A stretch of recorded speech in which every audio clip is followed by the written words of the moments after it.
The Stolen Bead of Umudiala, final part. Addis emerged from the forest at dawn. She did not walk out the way she had entered. She staggered. Her feet were cut and swollen, smeared with dried blood and red earth.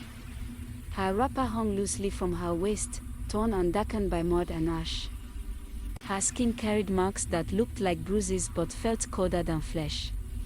Her eyes, once bright, were now distant, as if they had seen places the living were never meant to see. In her trembling hand, she held the sacred bead, Akpomio. It glowed faintly, pulsing slowly, like a tired heart that had beaten too long. The people of Umudiala stopped breathing. 6 maidens had been chosen. 6 maidens had entered the forbidden forest. Only one returned. No drum announced her arrival. No horn was blown. Mothers collapsed to the ground when they saw her. Some called out names that would never be answered.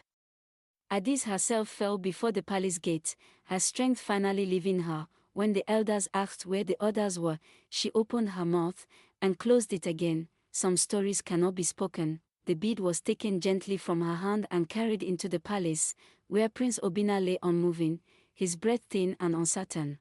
Servants laid Prince Obinna upon woven mats as the chief priestess whispered prayers older than the kingdom itself. The sacred bead was placed upon his chest. For a long moment, nothing happened. Fear returned. Then the bead pulsed once, twice, a third time. The prince's body jerked. He gasped sharply, sucking in air like a man dragged from the depths of a river. His fingers moved. His chest rose. Slowly, painfully, his eyes opened. The palace erupted in cries of relief and tears.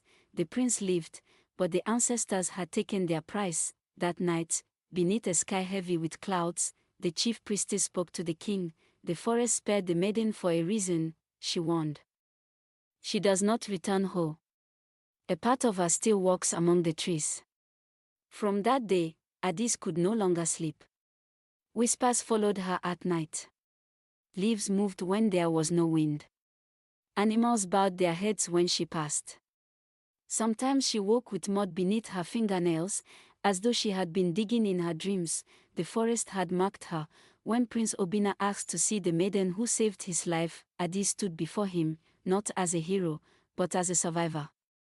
The elders gathered and spoke once more. She who faced death and returned carries the spirit of the land. To bind the kingdom, she must be joined to the throne. Addis did not smile. She married the prince beneath a quiet sky. Wearing no beads of her own, only the memory of 5 maidens who never returned, and on some nights,